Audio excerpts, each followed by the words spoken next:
Hi, everyone. Welcome back to another episode of the Slimming Surgeon podcast. I'm your host, Dr. Kandace Kichler. Today, I have a wonderful guest. She's been my Instagram friend for, 10 years now, maybe. I have Dr. Sonia Bahlani. So she is also known on Instagram as Pelvic Pain Doc. If you have not followed her, please do.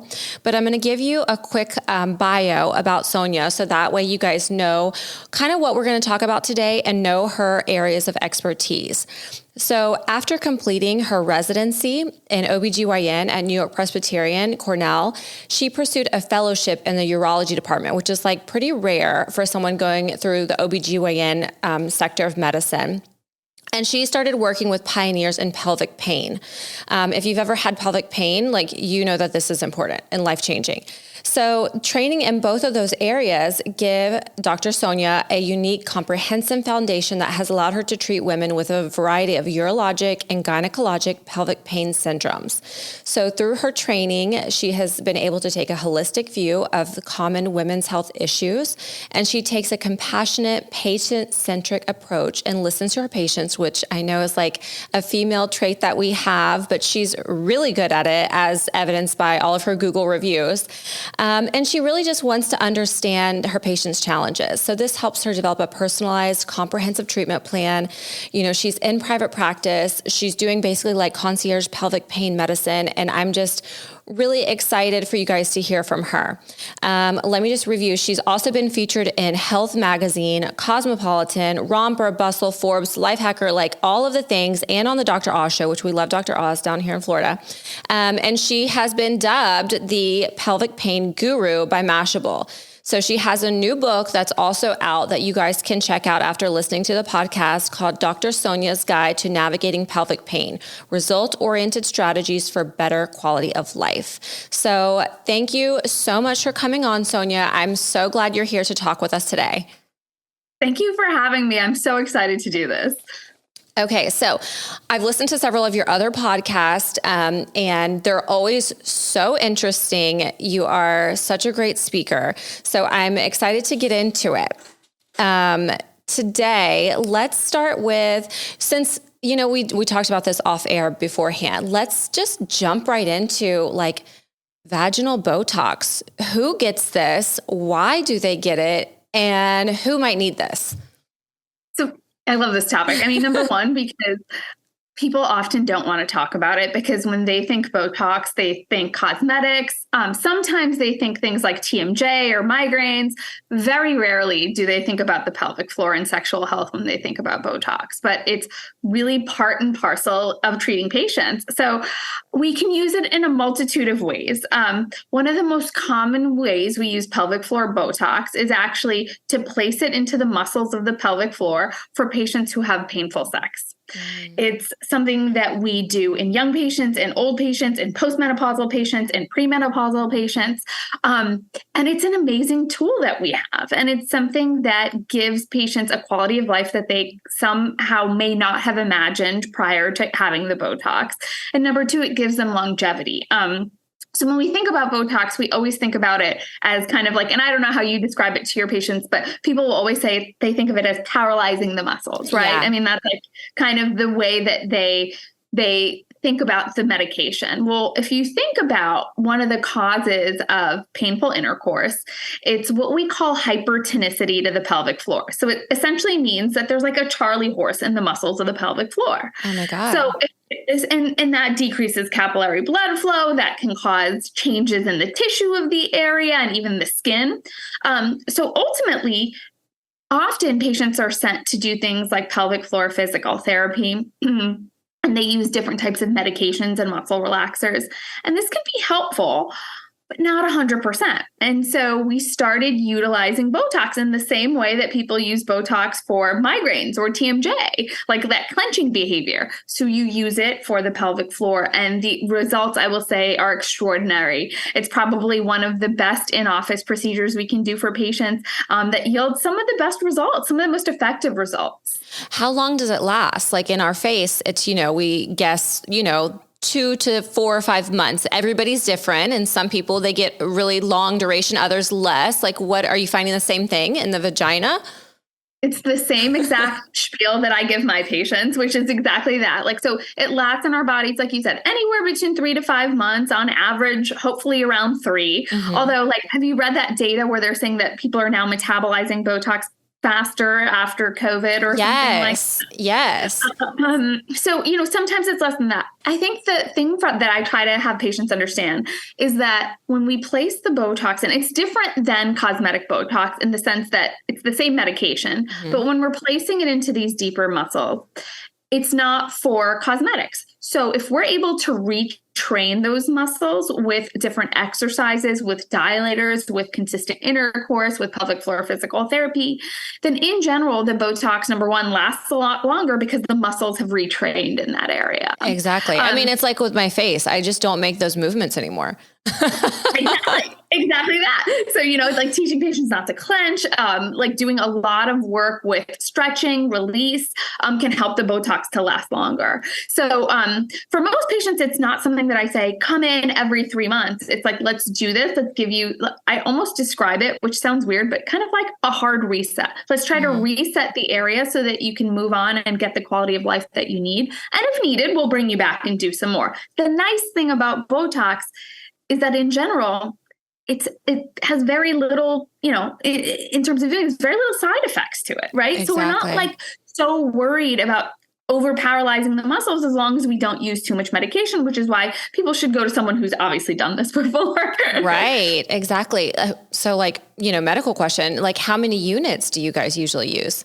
Yeah. So it depends on the level of hypertonicity, but my first round is anywhere usually between 50 to 100. Okay. Yeah. I mean, you have to for such a large area. Exactly that. I mean, you're doing the entire levator complex. So you're talking about the pubococcygeus, the puborectalis, the ischiocavernosus, the bulbar. I mean, all the muscles that are involved with intercourse and with urological symptoms. So we also do it for patients who have pain with sitting, for patients who have frequency, urgency. So there's like almost like this whole constellation of symptoms that you can use it for. And then obviously intercourse being another one. Amazing. So when you talked about teaching people not to clench, is this where we need to throw out the Kegels? Because I know you've talked about this before, and like growing up, we're always told, do your Kegels, sweetie. You want to keep it tight, whatever it may be, especially before and after babies. Like, what's your opinion about Kegels? So, and I say this, and I really truly mean it. Kegels have the best PR agent because everybody Kegels, right? Everyone's like, oh, let's get those Kegels in, or you're standing at a stoplight. Let's make sure we get those 30 in.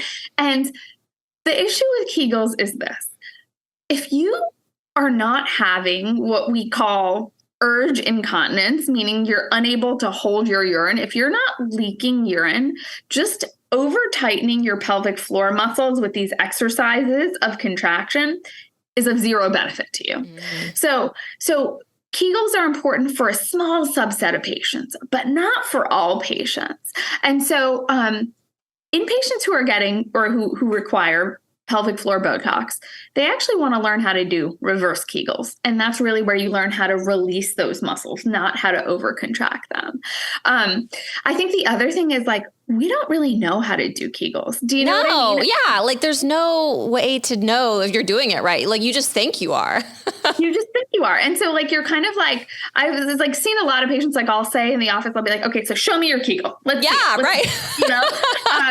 and you can kind of tell that they're like holding their breath, perhaps contracting, holding more like tension within their lower abdomen, but like they're actually not Kegeling their pelvic floor. And so like if I really want someone to learn Kegels, I send them to a pelvic floor physical therapist, because pelvic floor physical therapists will do something that's called biofeedback, where essentially it sounds weird, but they put electrodes into the pelvic floor. And when you contract, you actually see the muscles kind of contract. And so it builds this mind-body connection in how to actually do a Kegel. Right. And so you know if you're really doing it. Exactly. And then learning how to do that in consequence can teach patients how to do a reverse Kegel. So now they can say, okay, so when I'm doing that, I'm Kegeling. And now how do I release these muscles when I need to? Like you know how like sometimes people will say to you, oh, I have a shy bladder. If I have to pee when I go to a concert or the mall, I have to sit there for like 45 seconds because it just won't come out. That's a good instance to do a reverse Kegel. Yeah. You know? Okay. But a lot of people just don't know how. Right.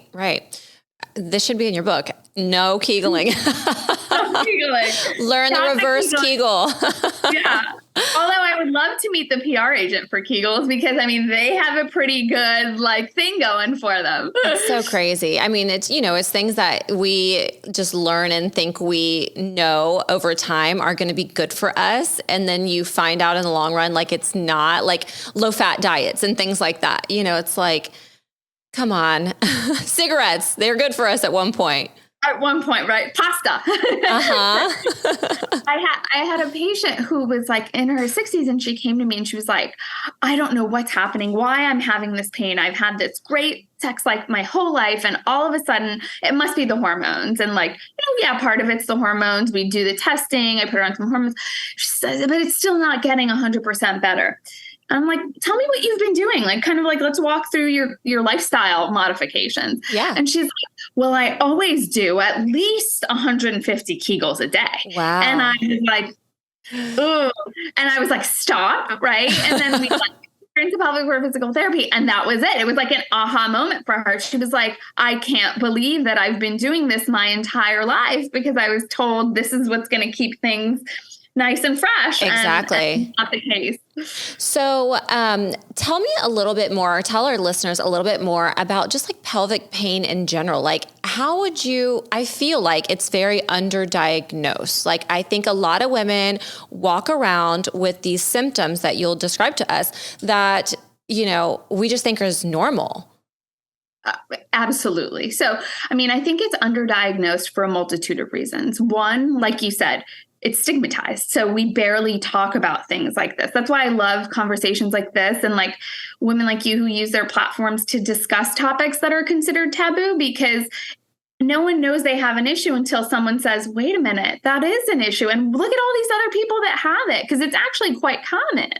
The numbers suggest anywhere between this sounds ridiculous, and it's because the data is so bad, but anywhere between 30 to 70% of women will experience pelvic pain at some point in their lives, whether that's after childbirth or, at postmenopausal or premenopausal time periods.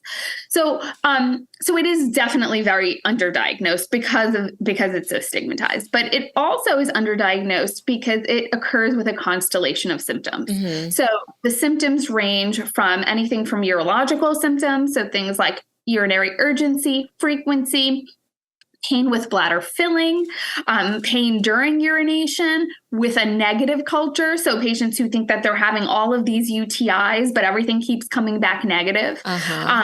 It can also present as vaginal symptoms. So, itching, burning, stinging, pain with sitting, pain with intercourse. And then it can also present itself with GI symptoms. Mm-hmm. So constipation, pain with pooping, pain with sitting on a bumpy car ride. I mean, all of these things in some way, shape, or form are related to one or another cause of pelvic pain. So it kind of leads to this secondary conversation of like, what are the causes of pelvic pain? Because it's like this kind of amorphous thing that people don't know how to describe, Right. So, there are many different causes. One of the most common is something called pelvic floor dysfunction, which is kind of what we were talking about before, where people have this over contraction of the muscles of the pelvic floor. Other causes are things like interstitial cystitis, bladder pain syndrome, endometriosis, PCOS, vulvodynia, vulvar dermatoses, things like lichen sclerosis, lichen planus, like all these dermatologic issues that can occur in the vulva. Right. But ultimately, we don't discuss it. We think of the skin and we think of only like keeping our skin on our face healthy, not realizing that our skin in our vaginal area is the same. Right. Exactly. So when do you think people should see a doctor about like possible pelvic pain? Like, is it when it's, daily? Obviously should be less frequent than that, but what do you recommend? I know I sound kind of like a hippie, but like I really believe that people really know their bodies. I mean, truly, like I believe that what is right for one person is not right for the other. So, to say that is in the sense like it doesn't have to be occurring daily, because sometimes it can occur only during certain time periods, like right before their periods, right after their periods, only with intercourse, only with sitting. But, and so like I think that if there is pain that feels out of the ordinary. So, pain in general, I think is very normalized where it shouldn't be, Right. So like there is pain out of the ordinary. And especially if you notice that it's occurring consistently, it should be, at least brought up to your physician and someone that you can trust, obviously. And that's why I think, again, these conversations are so important, because sometimes people will go to their physician and their physician will say, that's normal. That's normal. Oh my God, the have a glass of wine. That's like the worst thing ever. Like you can't just tell someone that.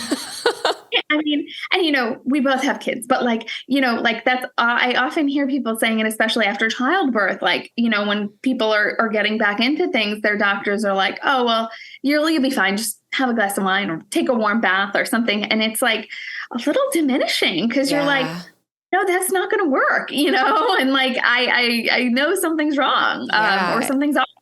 Exactly. So how often do people, like when we talk about the therapy for pelvic pain, so whatever the source may be, like how often does it actually require like a surgical procedure? Because I know you do surgery as well. Like, is that very rare? Because that can be frightening for people, like, oh, I don't want to go see somebody because they might have to do something about it. Whereas maybe that's not the case. You're right. It's not the case. I would say very, very rarely do I have to actually operate for patients with pelvic pain, meaning that there's so many other things. That's a good thing, because there's so many other things that we can do in the office. Really like some procedures that we can do, often medications that we can change, lifestyle modifications, physical therapy, all these other things that we can do that more often than not get people to where they need to be. So very rarely do we really need to operate for this. And very rarely is like, this concept of removing some sort of source going to be the answer. Exactly. I know that. I mean, obviously that's like in my mind, because, we're surgeons too. So it's like, okay, we gotta fix it. We gotta like mechanically fix it. But that's not always the case. And there are a lot of things that can be done that you offer that can help people to feel better. Like, and you even see people like remotely. Is that right? Yeah, I do. Only because there's so few people that do this, Right. Of course. And then to your point, it's so true. We are surgeons by training. And I always tell patients that, I'm a surgeon by training. Of course, I love to operate. That's what I do. Right. But like at the same time, it takes like good surgeons like us to know when not to operate, when there's so many other things we can do there. Exactly. So I have another question kind of related to this, like after baby situation. So I'll tell you, one day I was in the hospital and I was, going into an OR next to a urogynecologist, and I was telling him about my baby or something. And then he asked me if I would have more. And I was like, yeah. And he was like, well, that's like the worst thing you could do for your body is to have children. And I was like, it traumatized me. I still had another kid, obviously, because I'm not going to base my life off of some comment. But, it made me wonder, like, are there specific exercises or things that you should do after the baby in that recovery process to kind of help you heal? Or should you just let nature do its thing? So there's a few different ways to kind of approach this, really kind of depending on what type of birth you have. So, for patients who have like a vaginal childbirth, it's a little bit different than people who end up having or needing a C-section. But to your point, there are many exercises that we can do after pregnancy and many things that we can do even lifestyle wise, to create a healthier environment in the vagina to really help our bodies to recover. I mean, in places like Europe, pelvic floor physical therapy is part and parcel of postpartum care for most women, C-section or vaginal birth. It doesn't matter. It's just here in the US, we don't have that luxury, but it should be. And so oftentimes seeing a provider and kind of seeing what might be best for you, whether maybe in certain cases, maybe that is Kegels, or maybe that's more like hip opener exercises, or maybe that's more needing a small amount of hormone because there's a vaginal tear to heal the area. You know what I mean? And so like, we definitely have all of these options. And now even in like the pelvic health vulvodynia world, we're starting to use different compounds, like, in aesthetics, I know you guys use like a lot of like hyaluronic acid and vitamin E, vitamin A. We're starting to come up with compounds for that prophylactically for women after childbirth. So they're able to just have a more comfortable lifestyle. Right. So I was thinking about this when I was driving the other day. We all think about hormone replacement therapy, like menopause or after menopause. Like, is there a role for this before that? Like before you get to that point? So yes. You know this, I feel like I'm preaching to the choir, but like everything we do comes with a risk benefit ratio. Uh-huh. Like in many women, birth control pills are amazing. They're awesome. They work great and they prevent pregnancy. They prevent ovulation. But for a small subset of women, actually being on long-term birth control pills can actually create a postmenopausal state in the vagina. It can actually cause symptoms of vaginal dryness, vaginal pain with intercourse. And in certain women, just depending on like kind of their source, we do recommend hormone therapy, even when you're not menopausal. I do think that hormones have gotten kind of a bad rap in our society. Like, there was all those studies that came out before, and everyone's so scared of hormones, whether they're premenopausal or postmenopausal.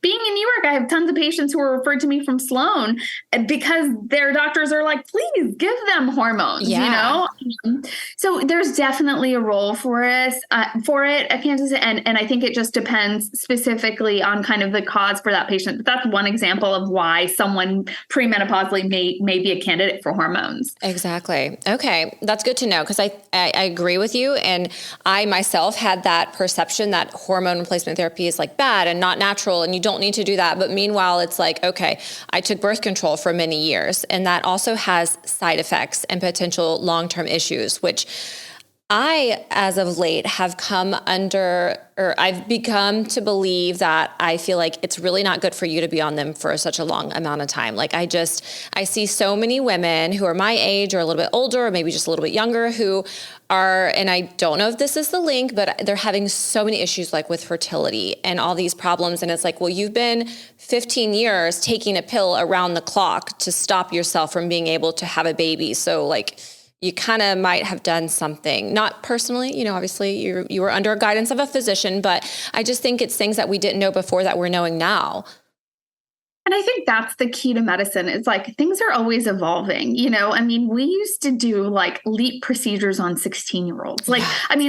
And that's absolutely considered wild in this day and age. So like, I think like to your point, it's very true. There are often things that we consider very, very standard of care that end up shifting as time goes on and we study more people, genetics changes, environment changes.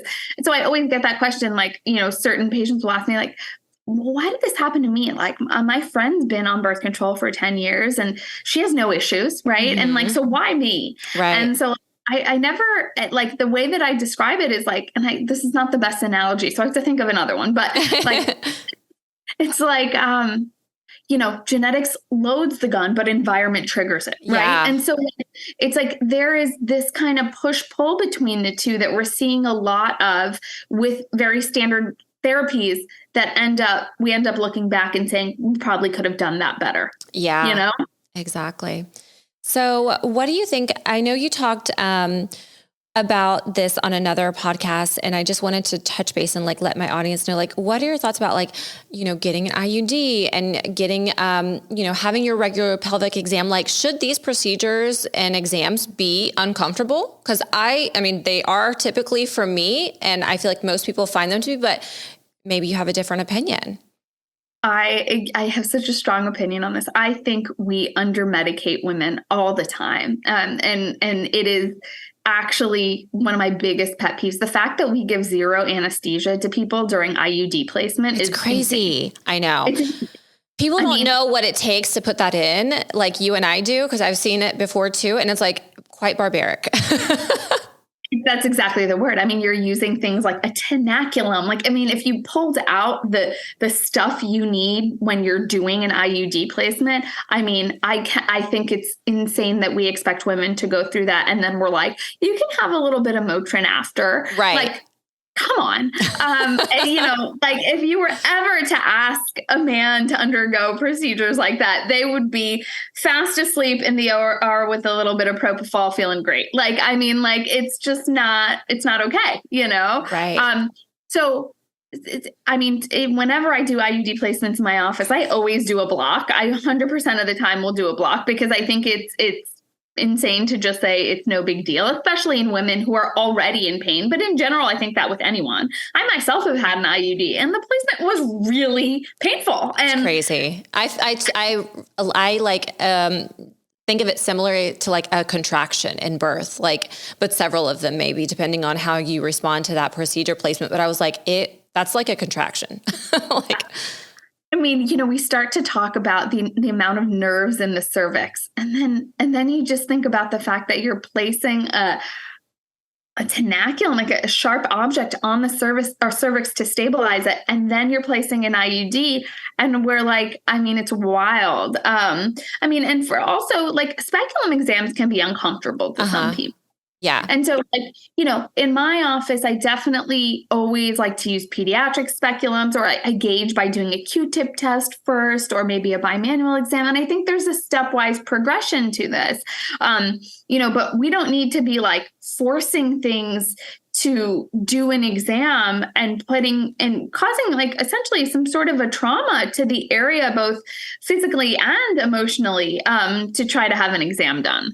Exactly. I feel like it leads people to not want to go back, and then they're missing out on their regular maintenance and exams and screening, which is super important. Yeah. And it builds this fear around doctors' offices in general. And like, it's definitely something that I think we can do a better job at. Okay. So let's talk now. I want to ask you about like urinary and like GI issues that people have, because a lot of my listeners are moms. Okay. So we all like talk about the things that happen to our bodies after babies. And obviously, I work on bodies after babies, but urinary stuff, like the leaking, the urgency, like how is that supposed to be normal for a certain period of time after you have the baby and then get better? Like, when should you seek care about problems like this? I always ask women to come into my office at some point 4 to 6 weeks postpartum. So, depending on the level of, how big the baby is, the head circumference, vaginal birth, in general, though, leaking after a baby should not be considered normal. It should not be considered like no big deal, because if you act earlier rather than later, we can often mitigate these issues with physical therapy alone. You know what I mean? It's when we let these things go for longer periods of time that we end up needing more long-term medications or potentially even surgery at that point. So soon. Exactly. So see someone soon. If you're having this problem, you shouldn't just ignore it and think it's normal, I think is kind of, the gist of this conversation. And what are some medications that people can take for this? Like, because I know people get scared about, I don't want to have another pill or things like this, but is it something that they wouldn't even know they're taking? So, we have different type of anticholinergic medications. These are medications that just stop the bladder from overcontracting, that really help with things like incontinence. And in this day and age, we've actually come up with a lot more gentler medications. So back in the day, these medications would cause like GI distress, they would cause constipation, and people would just not like to take them. But now we have medications like Myrbetriq, like Toviaz. They're much more gentle, and they often, you don't even know that you're taking them. It's kind of like they're small little pills that you feel like you're just taking in the morning. I always tell people that medications are like a raft. Like, we use them to try to help get your body to that next place. Yes. And so, I don't think that most doctors are going to say to a 20 or 30-year-old, for that matter, like, here's a medication for the rest of your life. The goal is to place someone on the medication to see how they respond, continue to assess and treat root cause. And then for some people, we're able to get them off the medications completely without having to do surgery or anything else. That's wonderful. And so on the other side of the pelvic region, so like fecal issues, incontinence, things like that. I saw this Instagram reel one time. I emailed you about this, and it was like a girl who was describing, a woman that went to the bathroom and then continually wiped, and she felt like she could wipe for like a year and there'd still be something on the toilet tissue. I had this happen to me like soon after one of my babies. It got better. Like, I know TMI people, but it's real. And what do we do about that? What's the cause of that? Like, what do we do to make it better so people don't have this problem? Yeah. So in general, with fecal incontinence, it's a neuromuscular issue. So when we have children, especially through the vaginal canal. And that's probably why that your gynecologist said that too. Not that it's warranted, but that it's really like our bodies are doing a lot in that moment. Right. And so the way that our colon and our pelvic floor works at the same time is that, you can have motility or, contractions of the actual colon that help push the stool out. And then you have your anal sphincter and you have a pelvic floor around there. Not to be graphic, but to be real, right? No, yeah, it's good to explain it. And so then when the colon contracts to try to get the poop to come out, but the pelvic floor actually contracts around it, it can actually cause a weakening of those muscles. And when those muscles weaken, you can have feelings of fecal urgency, like, oh my God, I got to go in front of go right now. That's it. Like, holy moly. Or I went to the bathroom, but like literally every second I'm just wiping and more and more and more and more. There are medications we can do. There are actual things that you can do, like pacemakers to the area. And then there are simple exercises like with physical therapy that help to re-strengthen those muscles so that it doesn't occur anymore. But it is quite common of a symptom. And I really am glad that you're like opening up this conversation, because it happens actually to more people than less. Like I would say, it's a pretty common thing that we see after childbirth. Right. So when we talk about lifestyle modifications we can do, like when I think of that, I think, okay, keep a healthy weight and exercise and have a good diet. Like, is that the foundation? And like, how much does your weight play into these symptoms that people can have with pelvic pain? A lot. And I see a lot of women and men. So I see men too, because men can have these issues as well. But I see a lot of women who will gain weight. And think about where we hold weight when we gain it. We hold it in our pelvic floors, right? Mm-hmm. We kind of over contract our pelvic floors to compensate for that kind of heavier area.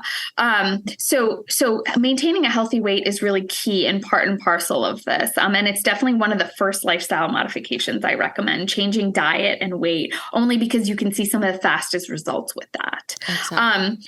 And then, things like for people who have very sedentary jobs, things like a standing desk are super helpful, or cushions for the pelvis so that they're not sitting on hard surfaces. For some other patients who end up, having very stressful jobs, we always recommend like doing things like starting on things like meditation or stress management to be able to stop to contract that area so much.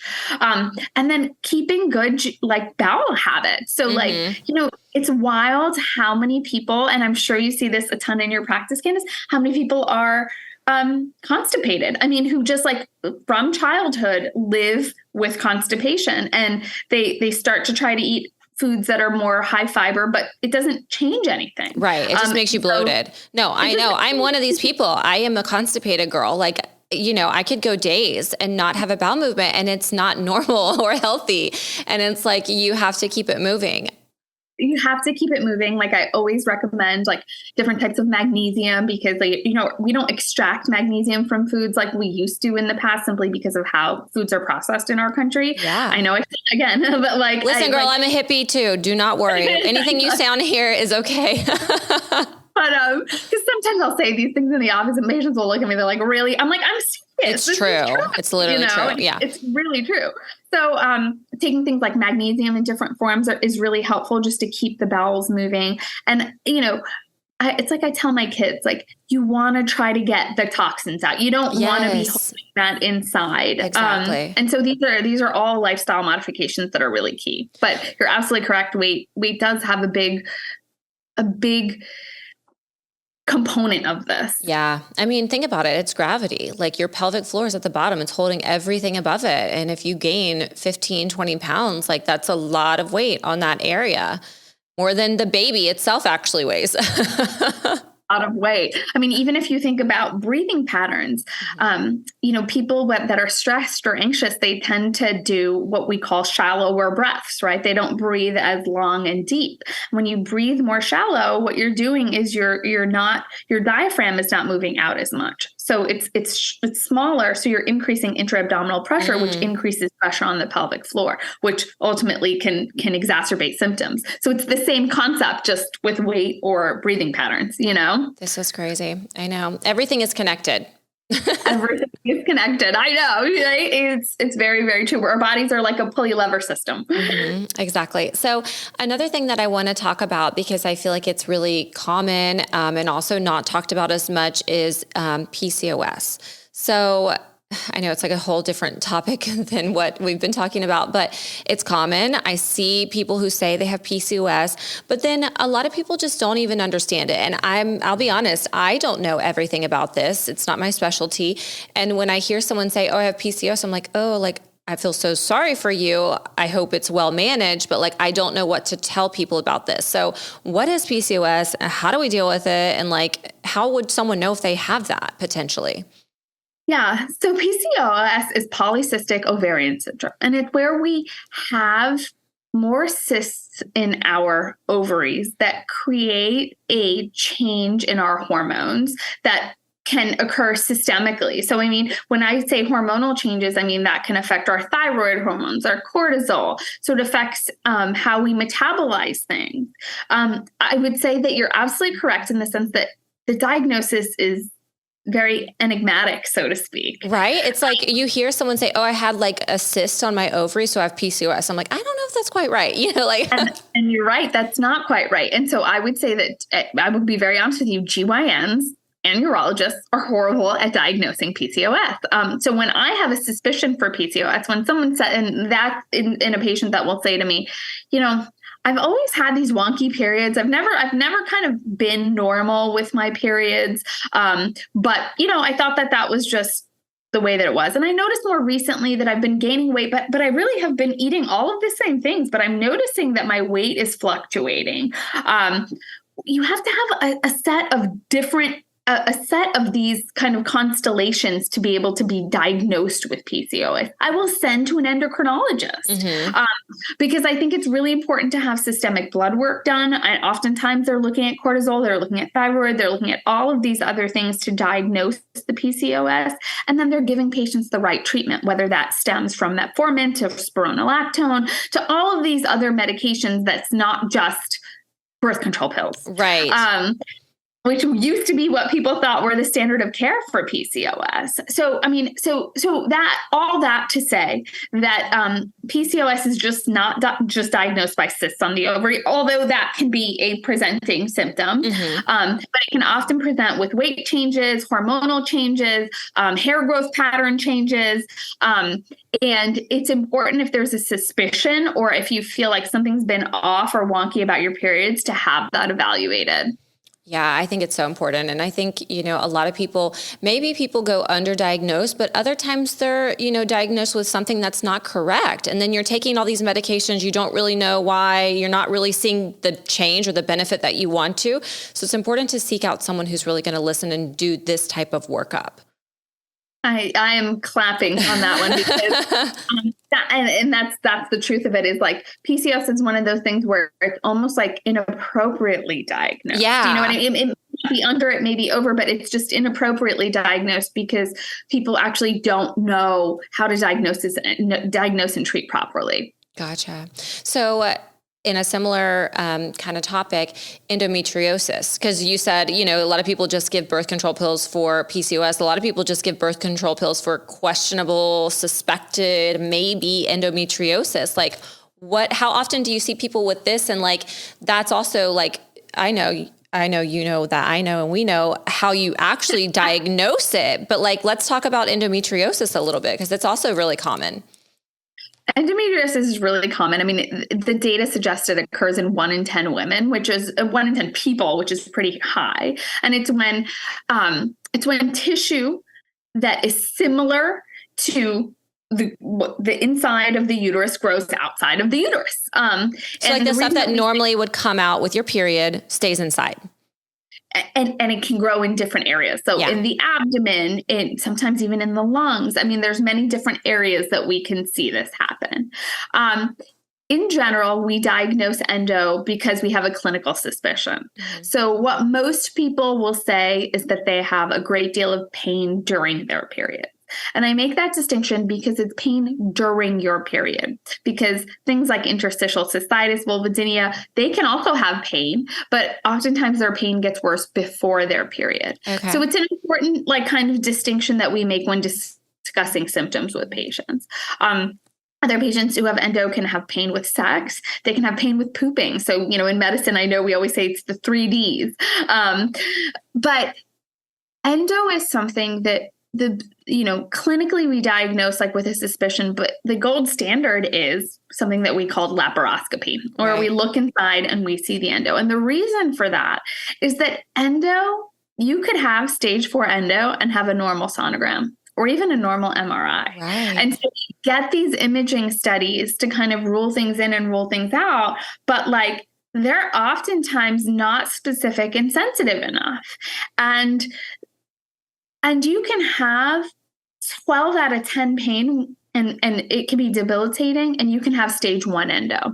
And you can have stage 4 endo and have 0 pain and then say, wait a minute, I'm having just difficulty conceiving what's happening. Mm-hmm. So that's the issue with endo, is that it is something that we honestly are still learning a lot about, but something that we are learning how to treat better. And the thing with endo is that 80% of the time it occurs in conjunction with pelvic floor dysfunction, with interstitial cystitis. So we blame everything on the endo, not realizing that there's another comorbid condition there that needs to be treated. Right. Gosh, so interesting. And it's these disease processes, I guess is the best way to describe them, are so they make such a huge impact on people's lives. And this is something that women who have these conditions think about every single day. And to be able to, actually have a conversation with a doctor who's going to listen to them, I think is so important. And it's the quality of life. You know what I mean? I mean, we always a lot of what we all do is to help patients' quality of life. And I think that in society, sometimes we don't understand how important that is, because sometimes we look at things and we think, well, if it's not deadly, then it's no big deal. But that's not true at all. If it affects someone's day-to-day living, whether that's how they look or how they feel about themselves or the type of discomfort that they're in, then it deserves and warrants a full evaluation and treatment. Exactly.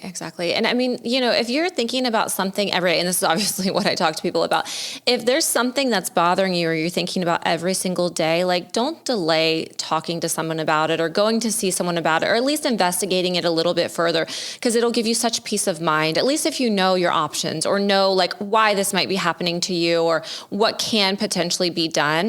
Because, obviously I talk about this with women and their bodies, and to look good, to feel good, but it's also, you want to feel good from the inside out. And if you're not feeling well physically, you're not going to feel well mentally either. Exactly. I mean, and it's always connected, because it's kind of like this cycle. Some patients will tell me, they'll say, oh, I was having all these issues and my doctor said there was nothing on sonogram. And so, their suspicion for endo was low. So they said that I had anxiety and they put me on an antidepressant or an anti-anxiety medication. And yes, I'm anxious, but I'm anxious because I have this thing happening and I have no clue what's going on. And, we're sometimes so easy to just be it's in your head, when that's not true at all. Right. But how often do those medications help? Because I know they are prescribed as well. Do they help with the actual root cause on some level ever? Or is it more so just helping the symptoms? Or everybody's different, maybe. It's such a good question. So the reason that I'm stopped for a second is because I'm thinking of this like concept by this guy named John Sarno. And the whole concept is this thing called the pain gate theory. And it's like all pain is processed through our brain. So it's all processed through our prefrontal cortex. So, in general, like, he says this and people laugh, but all pain is in your head. Not really, but you know what I mean? Because it's all processed through the prefrontal cortex. So when we use medications like antidepressants, whether that's in the form of a tricyclic or an SNRI, ultimately what it's doing is that it's helping to kind of downregulate those nerves. And so it can be symptomatically helpful for patients.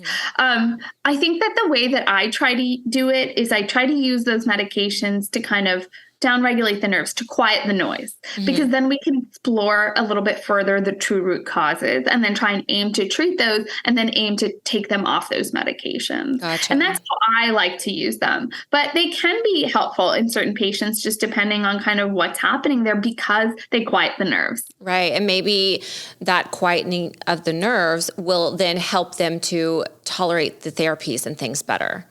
Absolutely. And I think that and like we said before, we have to use medications kind of as a raft, as something that can help on our journey towards figuring this out.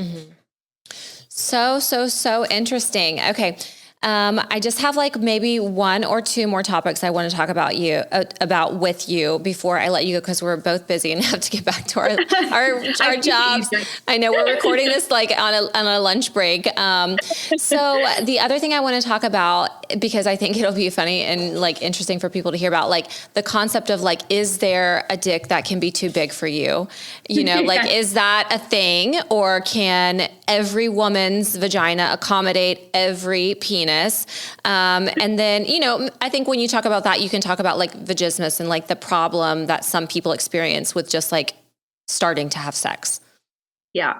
So like, first of all, that first question is great, because we recently just talked about childbirth, right? And how we're able to have a baby through the vaginal canal. Yeah. Like a whole human.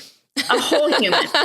So like, is there a thing as too big of a girth, or, a man, or, anything, or a sex toy or whatever, right. Whatever money, whatever phallus. Floats your boat. Yeah. Whatever tickles your pickle.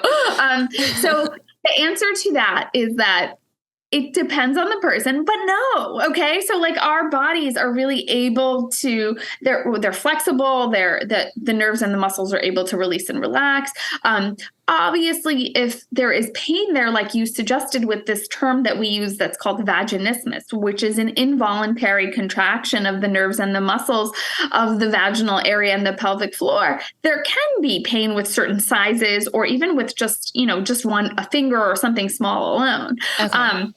But ultimately, there is no such thing as too big. We are able to kind of mitigate that with different things if we want to.